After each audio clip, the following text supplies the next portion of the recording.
Assalamualaikum warahmatullahi wabarakatuh. Alhamdulillahi wa kafa. Wassalatu wassalamu ala nabil mustafa wa ala alihi wa sahbihi ahli sidiki wal wafa. Amma ba'du. Subhanak la ilma lana illa ma 'allamtana innaka antal alimul hakim. Rabbi israh li sadri wa yassir li amri wahlul 'uqdatan min lisani yafqahu qawli wasadid lisani wahdi qalbi bihaqqi sayyidina Muhammadin sallallahu alaihi wa alihi wa barak wasallam. Ya man huwa fi uluhi kain, ya man huwa fi fi'li hamid, ya man huwa fi majdihi matin. Allahumma akrimna binuril fahmi wa akhrijna min zulumatil wahmi warzuqna fahman nabiyyin wa hifdzal mursalin wa ilhama malaikatil muqarrabin. Rabbana zidna ilman wa fahma wa akla ya akramal akramin bihaqqi sayyidina Muhammadin khatamil anbiya'i wal mursalin. Ya Rahman ya Rahim. Wa sallallahu ala sayyidina Muhammadin wa ala alihi wa sahbihi wa barak wa sallam. Walhamdulillahi rabbil alamin. Qala al-musannif rahimahullah wa radiyallahu ta'ala anhu wa arda wa nafa'ana bihi wa bi'ulumihi wa amaddana bi asrarihi wa a'adana min barakatihi fi darain. Radiyallahu ankum. Faslun ila an qala hadza wa innama yajibu izalatul munkari bil yadi idza lam yakhaf ala nafsihi darura wa illa fala yajibu bal yusannu wa la yunafihi qauluhu ta'ala wala tulqu bi aydikum ila tahlukah li'annahu makhsusun bi ghairi ma fihi izalatul munkari. Alhamdulillah, puji syukur kehadirat Allah, salawat salam senantiasa tercurahkan kepada junjungan mulia Nabi tercinta Nabi Yuna Muhammad sallallahu alaihi wa alihi wasallam beserta seluruh keluarga beliau, sahabat beliau dan umat beliau yang senantiasa melaksanakan ajaran beliau hingga akhir masa nanti. Yang sama-sama kita muliakan Imam Masjid Al-Muttaqin Aminun Albar mata'anallahu ta'ala bituli hayatihi wa umrih wal Habib Alwi Albar wal Habib Taufiq wa jami'ul habaib wal asatiz wal khususan Al Habib Kamil Asgaf, semoga diberikan kesembuhan fil jasadi war ruh wa ila hadratin Nabi. Al-Fatihah. A'udzu billahi minasyaitonir rajim. Bismillahirrahmanirrahim. Alhamdulillahirabbil alamin. Shiratal ladzina an'amta 'alaihim ghairil maghdubi 'alaihim waladdallin. Amin. Hadza wa inna ma yajibu izalatul munkari bil yadi. Kata musannif, menghilangkan kemungkaran hukumnya wajib bil yadi, dengan kekuasaan, dengan tangannya. Idza lam yakhaf ala nafsihi darara, apabila hal tersebut tidak memunculkan bahaya bagi dirinya. Dia tidak takut bahwa ada bahaya yang menimpa dirinya jika dia berani menghilangkan kemungkaran dengan kekuatannya. Tapi kalau dia takut akan terjadi mudarat bagi dirinya ketika dia menghilangkan kemungkaran dengan kekuatannya, maka hukumnya tidak wajib tapi sunnah, bal yusannu. Dan ini tidak bertentangan dengan firman Allah Subhanahu wa taala. Jadi Allah memerintahkan amar ma'ruf nahi munkar, tapi di ayat yang lain juga Allah taala berfirman wala tulqu bi aidikum ila tahlukah, dan jangan kalian menjerumuskan diri-diri kalian. Di sini disebut tangan-tangan kalian. Itu disebut dalam ilmu balaghah itlaqu juz'in wa iradatul kull, menyebutkan sebagian tapi maknanya keseluruhan, menyebutkan tangan tapi maknanya keseluruhan dari tubuh kita.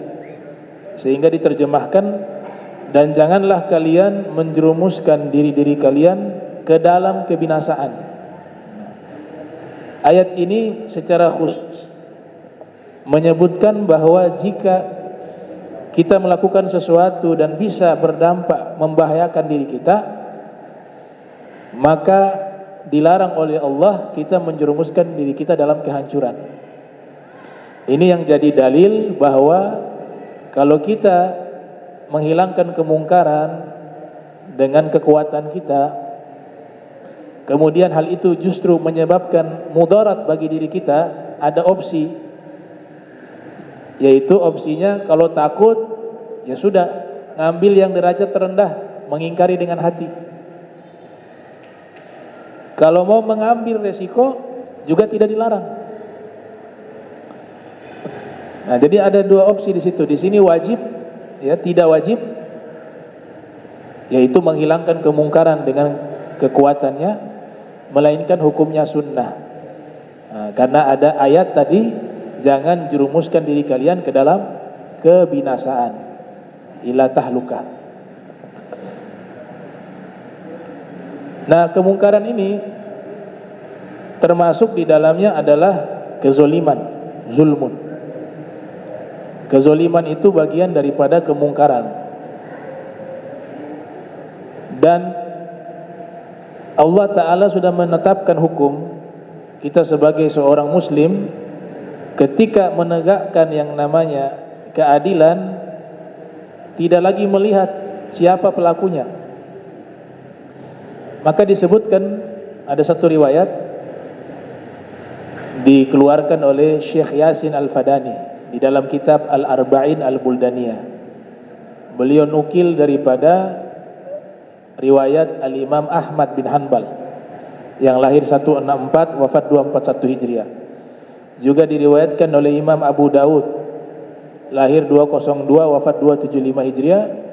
Diriwayatkan juga oleh Imam Ibnu Majah yang lahir tahun 209 wafat 273 Hijriah di dalam sunannya. Ada seorang namanya Fasilah, ya. Dia meriwayatkan bahwa ayahnya pernah bertanya kepada Rasul sallallahu alaihi wasallam, aminal asabiyah, ya Rasulullah, aminal asabiyah an yuhibba ar-rajulu gaumahu. Wahai Rasul, apakah termasuk fanatisme seseorang mencintai kaumnya? Nabi menjawab, la, walakin minal asabiyah an yu'ina gaumahu ala zulmi.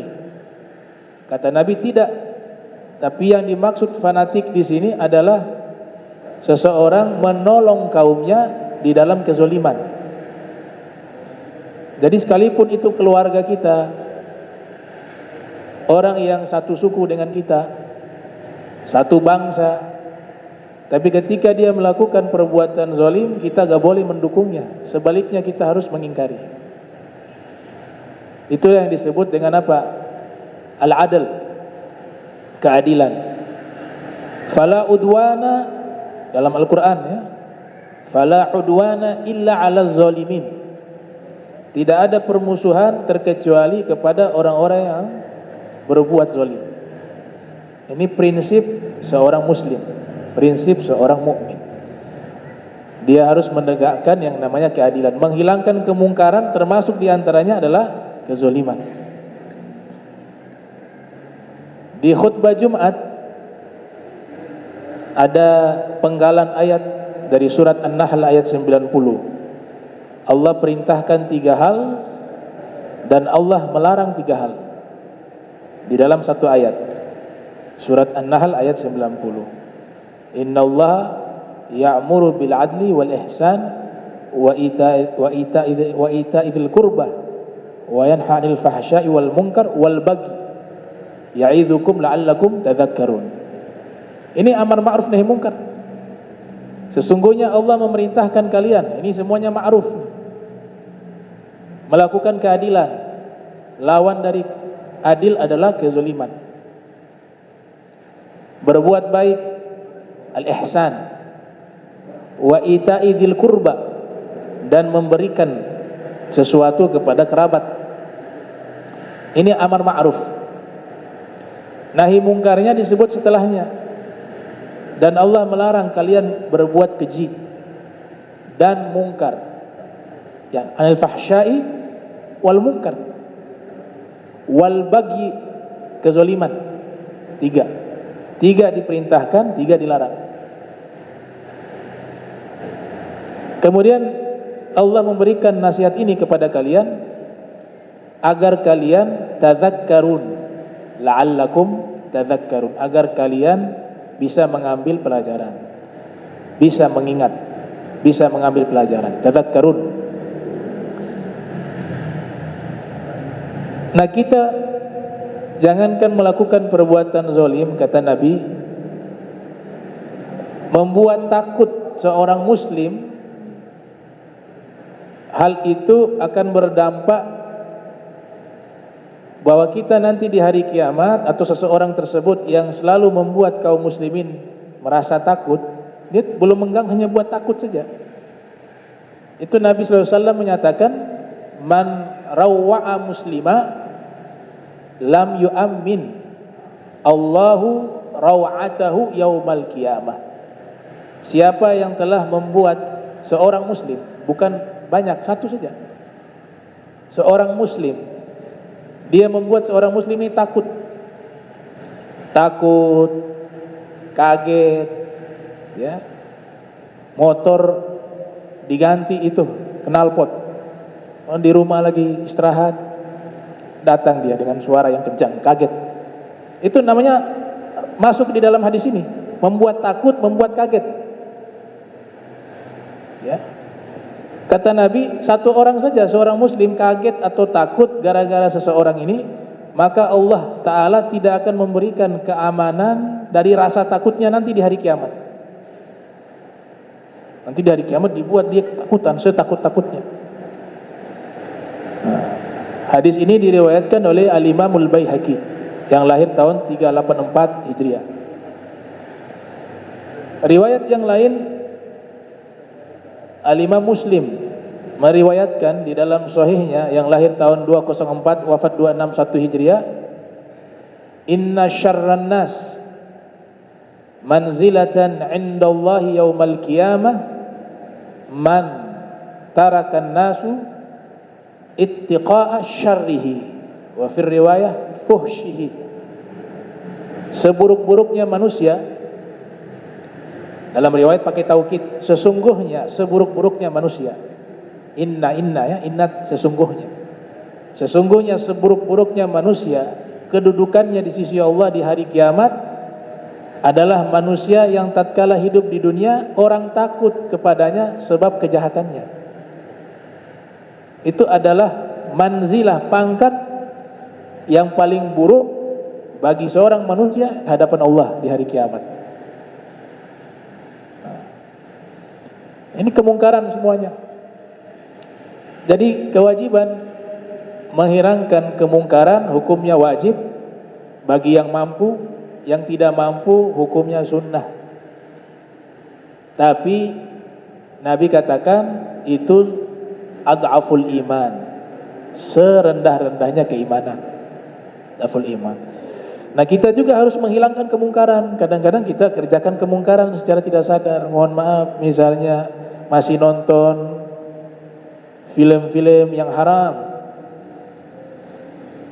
masih melihat sesuatu yang dilarang oleh Allah di rumah kita, masih mendengarkan nyanyian-nyanyian yang mengajak kemaksiatan dan seterusnya. Itu juga kemungkaran. Harus beriringan amar ma'ruf nahi mungkar kepada orang lain, juga kepada diri kita sendiri. Ya, tapi tidak menggugurkan kewajiban. Kata para ulama, sekalipun dia masih melakukan dosa, dia masih melakukan kemungkaran juga, tapi kewajiban mencegah kemungkaran itu tetap berlaku, tetap harus dilakukan. Ya. Baik. Man khafa Allah khafathu al-usudu. Di sini musannif meriwayatkan orang-orang yang menghilangkan atau mencegah kemungkaran tanpa takut resiko itu membahayakan dirinya. Nah, zaman dulu banyak para ulama-ulama, para kaum solihin, ya mereka gak peduli lagi ini kemungkaran, mereka harus hilangkan. Gitu. Di masa kita ada aturan di mana ada kepolisian, pihak berwenang. Dalam kitab fikih dibahas kalau sudah ada hukumah pemerintahan yang ambil ahli ini tugas mereka, yang sweeping minuman keras, tempat perzinahan, ya, itu secara undang-undang diatur, juga di dalam praktek agama juga diperintahkan demikian. Tapi dengan catatan mereka laksanakan dengan benar tugas ini, betul-betul kemungkaran itu dihilangkan. Tapi kalau tidak dikerjakan dan dibiarkan, maka nanti ada kelompok kaum muslimin dibenarkan untuk menghilangkan kemungkaran tersebut. Jika tidak melaksanakan tugasnya dengan baik, tidak ada inisiatif menghilangkan kemungkaran. Kemungkaran yang dibiarkan hanya sekelompok orang yang melakukan dan yang mendiamkan, dampaknya adalah kepada seluruh kaum muslim yang tinggal di wilayah tersebut. Apa dampaknya? Kata Sayyidah Aisyah, di antara banyaknya gempa bumi yang terjadi di satu wilayah karena banyaknya perzinahan dan minuman keras. Dan kaum muslimin diam. Nah ini sebagai contoh, ada satu tokoh tabi'in, tapi tidak disebut namanya. Bagaimana beliau berani menegakkan yang namanya apa? Amar ma'ruf nahi munkar. Seorang diri. Disebutkan di sini dalam satu tema, siapa yang takut kepada Allah, maka singa-singa itu pun takut kepadanya. Al-Imam Hasan Al-Basri yang lahir tahun 21 Hijriah, wafat 110 Hijriah, beliau pernah mengatakan, man khafallaha akhafallahu minhu kulla syai'in, wa man khafan nasa akhafahullahu min kulli syai'. Kulli syai', yang artinya siapa yang benar-benar takut pada Allah, Allah Ta'ala akan membuat segala sesuatu takut kepadanya. Dan siapa yang tidak takut kepada Allah, dalam satu riwayat, lam yakhaf Allah. Dan siapa yang tidak takut kepada Allah dan hanya takut kepada makhluk Allah, takut hanya kepada manusia, maka Allah akan membuat dia menjadi takut terhadap segala sesuatu. Ini ucapannya Al-Imam Hasan Al-Basri. Walidha kana as-salafus salih yata'arradun li izalatihi. Oleh sebab itu di masa dahulu kaum salaf, ya, ulama terdahulu yang soleh itu, mereka itu siap yata'arradun, mengambil resiko untuk menghilangkan kemungkaran. Wala yubaluna bil akhtar, dan mereka tidak peduli akan bahaya yang menimpa diri mereka. Kama hukiya, sebagaimana yang dihikayatkan, anna zahidan kasara malahiyya Marwan ibn al-Hakam. Ada seorang yang zuhud menghancurkan alat musik milik Marwan ibn al-Hakam. Ini Marwan ibn al-Hakam, raja di masa itu, raja Daulah Umayyah, raja di masa Daulah Umayyah. Dia raja yang keempat, lahir tahun 2 Hijriah, wafat 65 Hijriah. Jadi seorang ahli ibadah ini, seorang yang zahid, yang zuhud ini, tidak disebut namanya. Kami sudah periksa di beberapa kitab, gak ada nama. Tapi generasi tabi'in diprediksi, karena hidup di masa Marwan ibn Hakam. Dia hancurkan alat-alat musik milik Marwan bin Hakam. Fa amara an yulqa baina yadayil usudi. Maka akhirnya diperintahkan oleh Marwan menangkap seorang yang zuhud tadi, ditangkap oleh pasukannya, kemudian dilemparkan dia di depan singa-singa yang lapar. Ya. Fa adkhaluhu fi mawdi'iha, maka mereka masukkan dia di kandang singa-singa lapar tersebut. Faftataha sholata, ketika dia masuk ke dalam kandang tersebut, dia mulai sholat. Faja'ahu jami'u ma fi dhalikal makan minal usud, ketika dia lagi sholat, datanglah ini seluruh singa yang ada di kandang tersebut, mendekati dia tetap sholat. Wasarat talhasuhu bi alsinatiha, nah singa-singa itu mulai menjilat-jilat beliau, ya. Bahkan mereka ini bi alsinah, dengan gigit tapi tidak gigit untuk membunuh, tidak, menjilat-jilat, ya. Sebenarnya menjilat di sini alsinah maknanya menjilat-jilat. Nah ini. Wa huwa yusolli, sedangkan beliau dalam keadaan sholat. Wala yubali biha, beliau tidak peduli adanya singa yang menjilat-jilat dirinya. Falamma asbaha Marwanu qala ma fa'ala bizahidina, atau ma fu'ila bizahidina. Kemudian tiba waktu pagi, Marwan mengatakan, ma fa'ala bizahidina, apa yang telah terjadi terhadap orang yang zuhud tadi.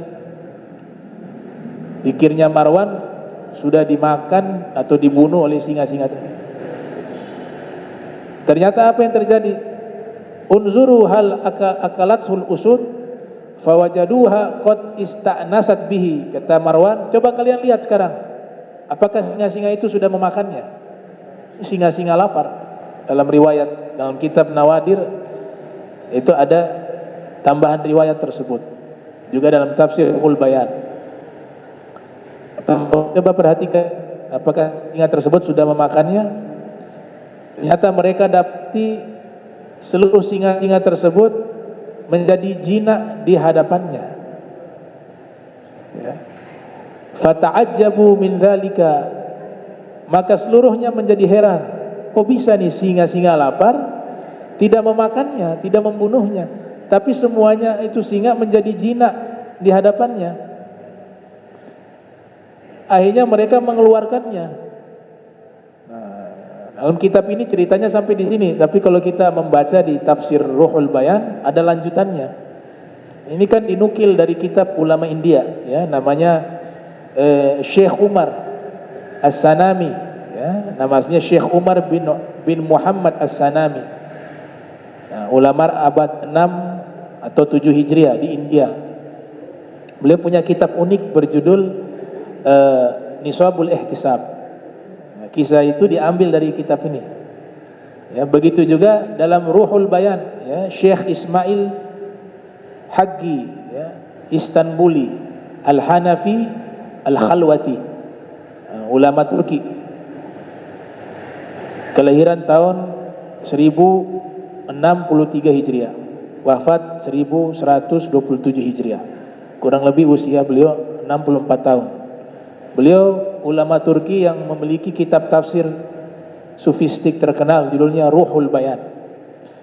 Beliau kisahkan lanjutannya.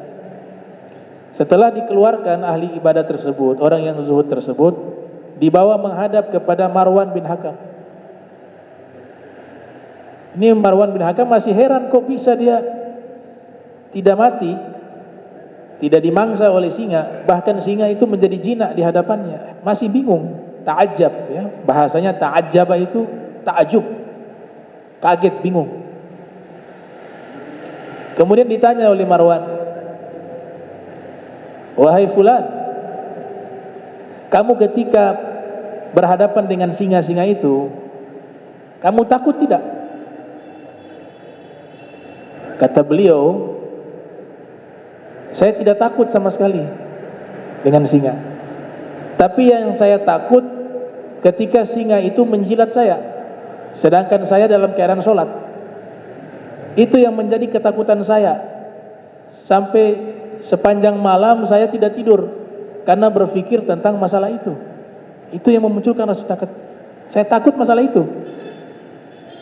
Kata Marwan bingung, ini maksudnya bagaimana? Iya, saya takut sholat saya tidak sah, karena saya masih berpikir ini liurnya singa ini suci apa najis.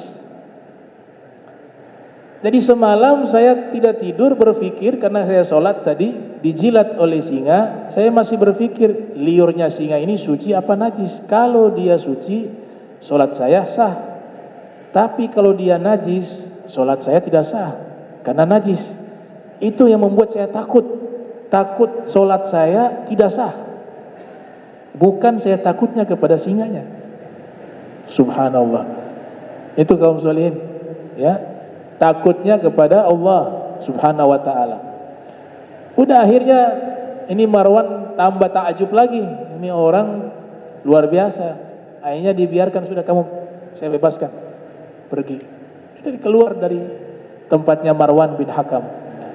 Nah, ini contoh bagaimana seorang diri dia menghilangkan kemungkaran, mencegah kemungkaran sekalipun berhadapan dengan penguasa waktu itu. Resikonya tadi, hal itu bisa membahayakan nyawanya. Sahabat terdahulu melakukan hal yang berbeda. Ada yang mengambil resiko, ada yang tidak, tapi mengingkari dalam hati. Seperti contoh Sayyidina Anas bin Malik. Ada yang mengatakan juga riwayat dari Sayyidina Ibnu Umar. Ada penguasa, ya, jabatannya gubernur. Kalau yang Marwan tadi rajanya. Di masa Daulah Umayyah juga. Itu sangat kejam. Ketika Sayyidina Anas bin Malik bertemu dengan Hajjaj bin Yusuf Ats-Tsaqafi ini, Nabi sudah prediksi ini akan muncul rajulun mubir.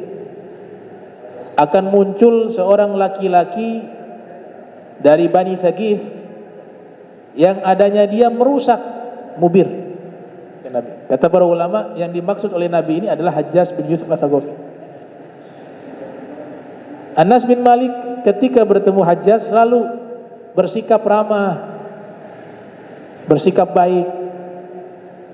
Tapi di hatinya beliau ingkari. Kenapa beliau memilih bersikap ramah? Takut khawatir keselamatan anak-anaknya. Kalau ada permusuhan, dia mencegah kemungkaran, kemudian Hajjaj ini marah, keselamatan anak-anaknya bisa terancam. Dia tidak takut akan dirinya, tapi anak-anaknya. Makanya beliau katakan, laula auladi ma daraitul Hajjaj. Kalau bukan karena anak-anak saya tidak akan bersikap baik kepada Hajjaj, tapi saya takut keselamatan anak-anak saya. Namun wajib dalam hati mengingkari. Itu yang dilakukan oleh Sayyidina Anas bin Malik.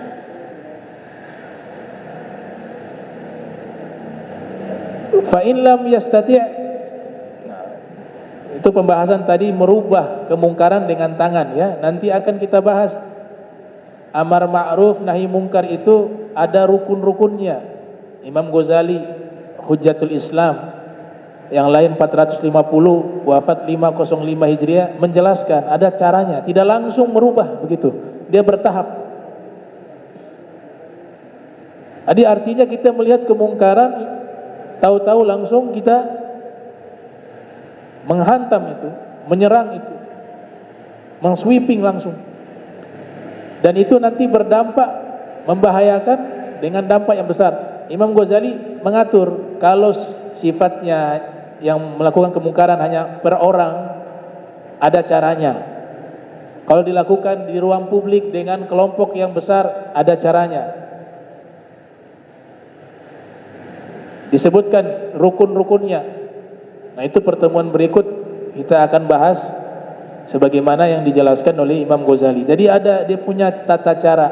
Amar ma'ruf nahi mungkar itu ada tata caranya. Siapa yang tidak mampu merubah dengan tangannya, fa in lam yaqdir ala taghyir biyadihi fa bilisanihi, maka yang berikut cukup dengan lidah. Dengan tangan dia tidak mampu, maka opsi yang berikut dia sampaikan itu, ia ingkari kemungkaran itu dengan lidahnya. Apa maksud dengan lidahnya? Ya dengan ucapan. Fal yughayyirhu biqaulihi ka'an ya'muruhu bitarkil munkari. Dengan ucapan dia memerintahkan orang yang melakukan kemungkaran meninggalkan kemungkaran itu. Wa yuwabbihuhu ala fi'lihi, dan mencela apa yang dilakukan. Wa yuhaddiduhu, dan memberikan ancaman. Ya, ancaman, yaitu kalau lakukan ini konsekuensinya kamu akan di neraka. Nah, ini fase yang disebutkan dalam hadis Nabi ini bukan langsung ke fase itu. Dia punya tahapan di hadis yang lain. Itu yang nanti diuraikan oleh Imam Ghazali. Ya, sebagaimana ada riwayat seorang pemuda datang menemui Nabi Muhammad SAW, terus mengatakan kepada Nabi, wahai Nabi, saya minta izin, saya mau berzina. Zina ini kemungkaran yang besar. Itu kira-kira gimana kalau ada ustadz, ada habib, ada pemuda datang, atau imam deh, ya, imam, ustadz atau habib, habis ngajar begini, tahu-tahu datang pemuda, saya mau izin, mau zina. Marah pasti. Ternyata Nabi mengajarkan uslub, satu cara amar ma'ruf nahi mungkar. Nabi juga lihat orangnya siapa. Pertama, orang ini baru kenal nih. Nabi baru kenal, dan dia pemuda, masih muda. Ketika dia mengatakan minta izin kepada Nabi ingin berzina, sahabat-sahabat yang lain marah. Mereka bahkan dalam riwayat itu mau memukul pemuda itu. Nah, ini sudah ngambil ke level apa? Taghyir, ya, merubah dengan tangan. Langsung mau dihajar. Tapi Nabi tidak. Nabi mengajarkan tata cara, manhaj dalam melakukan amar ma'ruf nahi mungkar. Nabi mengatakan, kamu siapa? Nama kamu? Tinggal di mana? Itu tahap pertama yang nanti dibahas oleh Imam Ghazali, yaitu kenal dulu nih orang. Kita kenal tidak?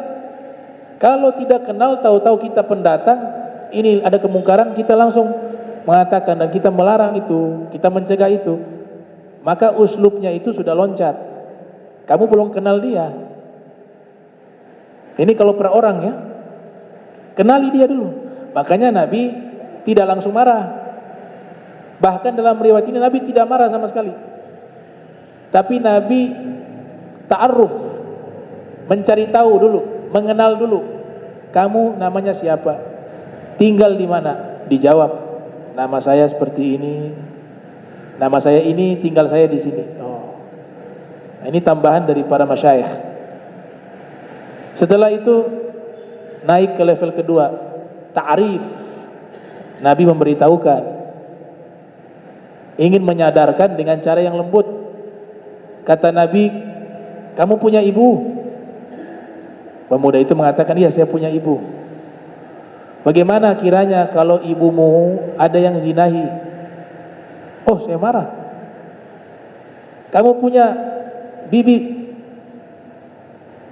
Iya. Bagaimana kalau ada orang yang menzinahi bibimu? Saya marah, wahai Rasul. Kamu punya saudari perempuan? Punya, wahai Rasul. Bagaimana kalau ada yang zinahi? Kau marah tidak? Marah. Demikian orang lain. Mereka punya ibu, mereka punya bibi, mereka punya anak perempuan. Kalau kau lakukan, tentu mereka juga akan marah. Nah, itu kan ta'rif, menyadarkan bahwa itu perbuatan yang salah. Setelah itu Nabi SAW meletakkan tangannya di dada pemuda tersebut, mendoakan, akhirnya berubah. Yang tadinya ia ingin melakukan perbuatan zina, berubah menjadi orang yang sangat benci dengan perzinahan. Setelah itu dia bertobat. Nah, ini amar ma'ruf dengan hal. Hal itu keadaannya punya irtibat qawi, ikatan yang kuat dengan Allah, maka itu akan pengaruh dengan apa yang disampaikan. Itu yang dilakukan oleh Nabi sallallahu alaihi wasallam. Jadi Nabi tidak langsung marah, tidak langsung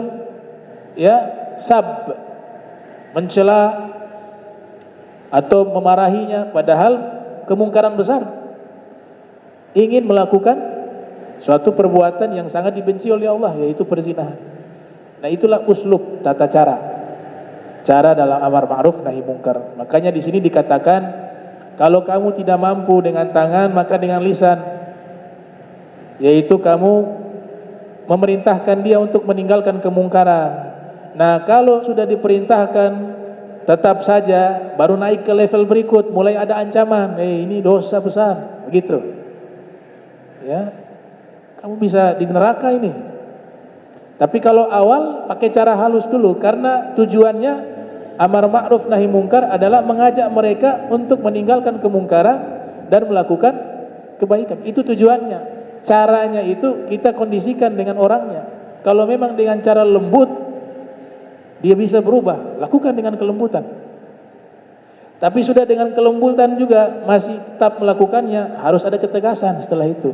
Sampai kepada level tagyir akhirnya. Tagyir itu dia mampu merubah, mencegah orang ini dari kemungkaran, wajib dia untuk mencegah orang tersebut dari kemungkaran. Dengan cara apa? Bil yadi tadi.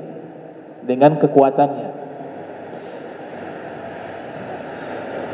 Wa yata'awwaduhu bi ikhtisar a'wani sultan aw yudzakiru billah wa alim iqabihi ma'alain au iglabin bihasib ma yaqtadi al-hal wa ma yakun anfa. Ya, tadi yang saya katakan, kalau memang masih tetap tidak berubah, ya kita ancam dia, nanti saya lapor polisi ya. Ya, kalau sekarang begitu, lapor kepolisian. Atau dia ingatkan dia, ini Allah Ta'ala murka, ada azab yang sangat berat kalau kau lakukan perbuatan ini. Dengan tetap layyin, ya, dengan sikap lemah lembut, atau ikhlas tegas sesuai dengan kondisi orang tersebut yang melakukan perbuatan mungkar. Kita lihat mana yang paling manfaat baginya. Orang ini cocoknya lembut, orang ini cocoknya dengan tegas. Nanti kita harus pelajari juga nih orang tersebut. Ini kalau personal. Arifku binahyi anil mungkar, lemah lembut dalam mencegah kemungkaran itu ada athar, ya, ada pengaruh. Qad yablughu birifqi ma la yablughu bighairihi. Ada kalanya dengan kelembutan itu mampu mencapai sesuatu yang dilakukan tanpa kelembutan. Dikisahkan, sesungguhnya ada seseorang, dia pecandu minuman keras di negeri Syam. Berita itu sampai kepada Sayyidina Umar bin Khattab. Ya, saya terjemahkan langsung biar waktu ya tidak terlalu panjang. Sayyidina Umar apa yang dilakukan?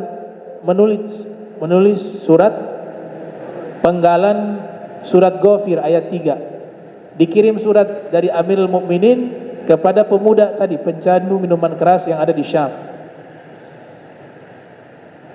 Surat itu sampai, pemuda itu membaca, ya, Hamim, ya, tanzilul kitabi minallahil azizil alim, ghafiriz dzanbi wa qabilit taubi syadidil iqab, bitul la ilaha illa huwa ilaihil masir. Ini surat Ghafir, ya, ayat 3. Nah, yang artinya Allah menurunkan, ya, Al-Quran. Allah yang maha perkasa lagi maha berilmu menurunkan Al-Quran. Ia adalah yang maha pemaaf terhadap dosa dan maha penerima taubat. Sangat keras azabnya, yang memiliki anugerah. Tidak ada sembahan kecuali hanya Dia, kepada Dialah akan kembali. Pemuda yang tadi pecandu minuman keras tadi, ketika membaca surat ini dari Sayyidina Umar bin Khattab, dari kutipan surat Ghafir ayat 3, masuk ke dalam hatinya.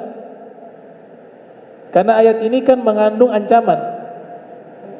Ayat ini mengandung ancaman juga, namanya khauf, menghadirkan ketakutan, rasa takut. Ar-roja juga ada pengharapan, di mana Allah kabarkan Allah itu Maha Pemaaf, mengampuni dosa. Tapi juga Allah punya azab sangat berat. Nah, akhirnya masuk ke hatinya. Ketika dia baca, fataraka rajul khamra wa taba minha. Akhirnya dia tinggalkan minuman keras dan dia bertobat saat itu juga. Nah, ini orangnya memang dengan cara seperti ini dia bisa mendapatkan hidayah. Kita pakai cara itu. Cara itu kalau bisa dengan lemah lembut, maka gunakan setelah itu. Ada yang keras dalam mencegah nahi mungkar, kata musannif, bisa melahirkan kemungkaran yang lebih besar. Karena tadi dia langsung level yang keras. Dia tidak mulai dari yang lembut dulu dari awal, mengenali dulu, menyadarkan dulu, ya. Kemudian niat dia itu apa? Ini para asfiya itu kadang-kadang cukup dengan memandang dan mendoakan orang itu bisa berubah. Kenapa? Karena dari awal hati mereka itu selalu melihat ahli maksiat itu dengan pandangan kasih sayang, mana layaknya orang tua dengan anak. Nahnu nanzuru ila ahlil ma'asi bisyafaqah wa rahmah, kata al-Imam Abu Hasan Sazili. Kami selalu memandang kepada pelaku maksiat dengan pandangan kasih sayang, bisyafaqah wa rahmah. Di sini ada kisah seorang ahli fikih langsung mengambil cara yang keras, dan orang tersebut yang melakukan suatu kemungkaran dia tidak kenal sebelumnya. Ada seorang fakih, dia melihat seseorang kasyafa fakhidahu fil hammam, ya, zaman dulu itu kalau mandi ada tempat pemandian air panas, mereka biasa mandi di situ, dipisah yang laki-laki yang perempuan,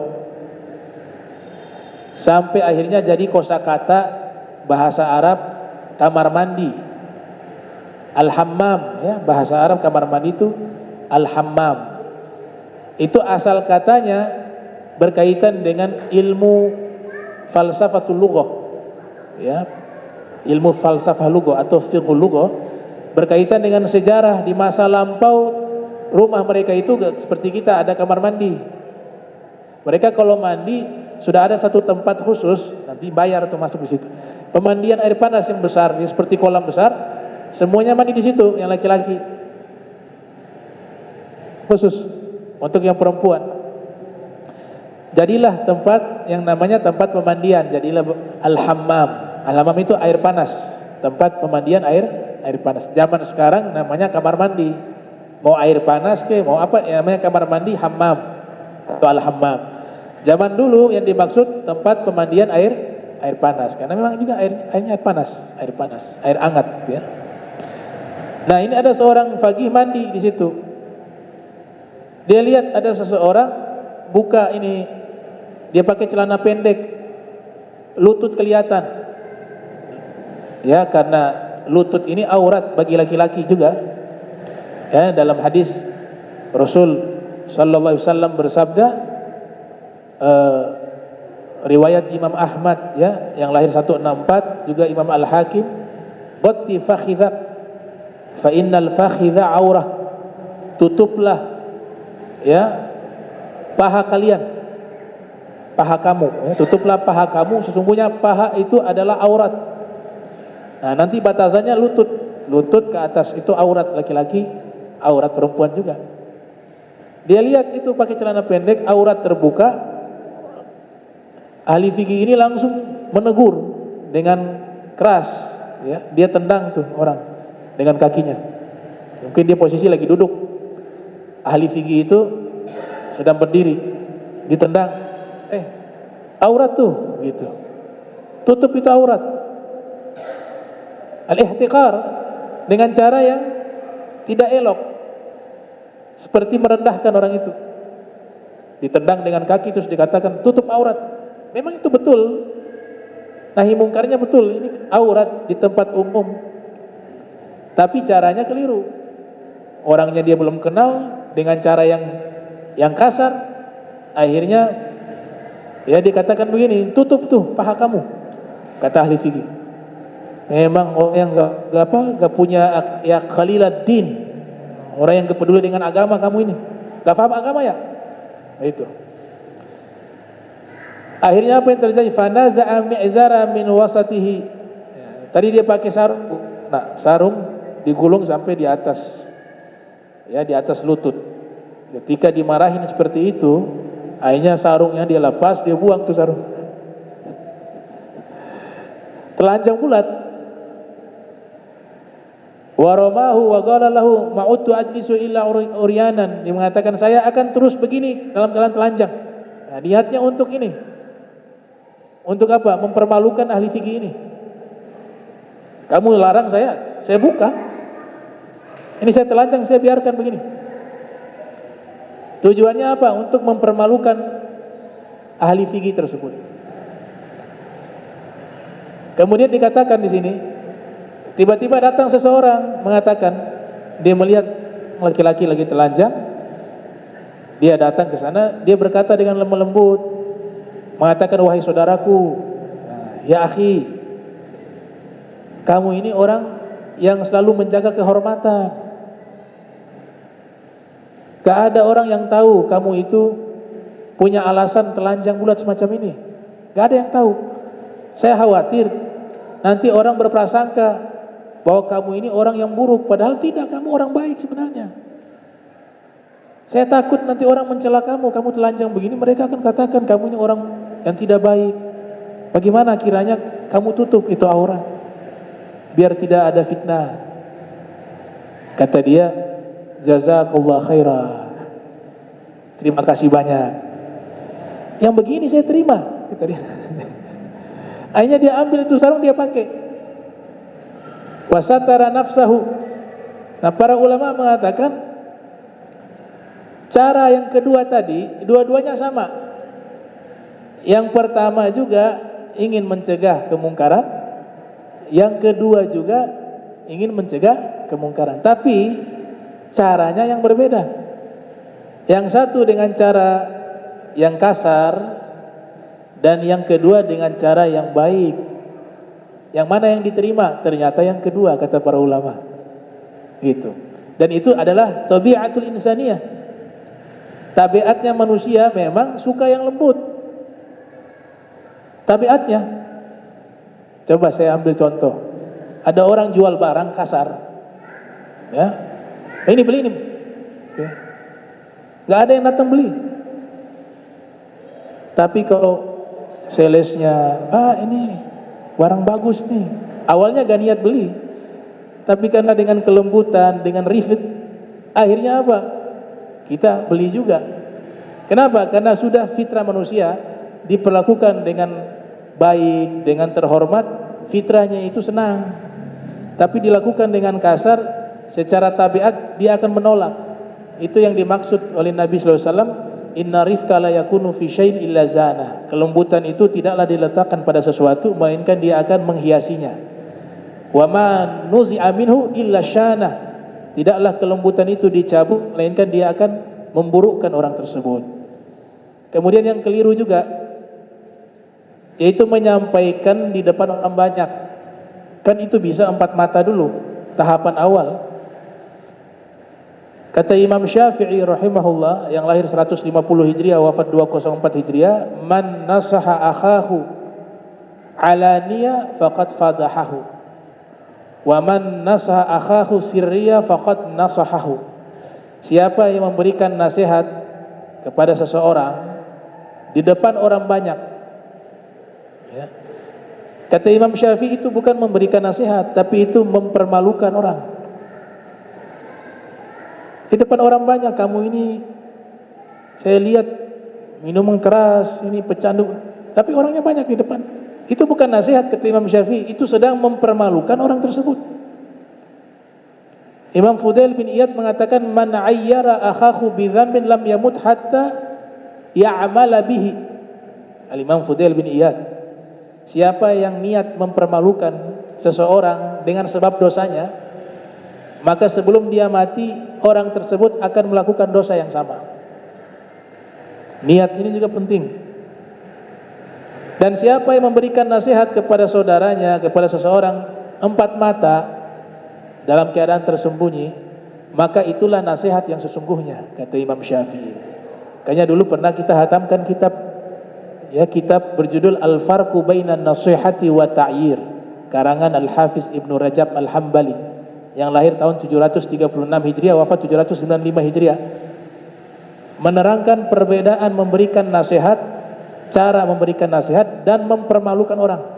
Karena memberikan nasihat dan mempermalukan orang itu dua hal yang hampir sama. Yang membuat menjadi berbeda adanya di dalam cara menyampaikan. Isinya bisa sama. Saya ketemu seseorang, kamu tolong nih, sudah usia sudah 40 tahun lebih masih malas sholat, ya, kapan berubah? Itu kan nasihat juga. Tapi ketika itu saya sampaikan di depan orang banyak, itu bukan nasihat lagi, itu sudah masuk ke ranah mempermalukan. Tapi ketika empat mata dia datang dengan bahasa yang baik, sudah saatnya, sudah ini, sudah 40 tahun, coba antum pelan-pelan mulai sholat, anak sampaikan ini karena anak sayang sama antum. Nah itu nasihat namanya. Tuh. Makanya kitab itu menjadi panduan bagi seorang dai, jangan sampai niatnya memberikan nasihat tapi justru masuknya kepada mempermalukan orang, dan itu adalah satu dosa. Itu juga masuk kepada satu perbuatan yang mungkar. Nah itu ditulis oleh Al-Hafiz Ibn Rajab Al-Hambali. Nah insyaallah pertemuan berikut kita akan lanjutkan pembahasan kita.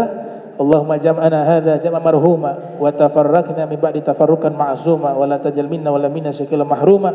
Subhanaka bihamdika asyhadu an astaghfiruka wa atubu ilaik. Wa sallallahu alaihi Muhammadin wa ala alihi wa sahbihi wa baraka wasallam. Wa la minkum. Wassalamu alaikum warahmatullahi wabarakatuh.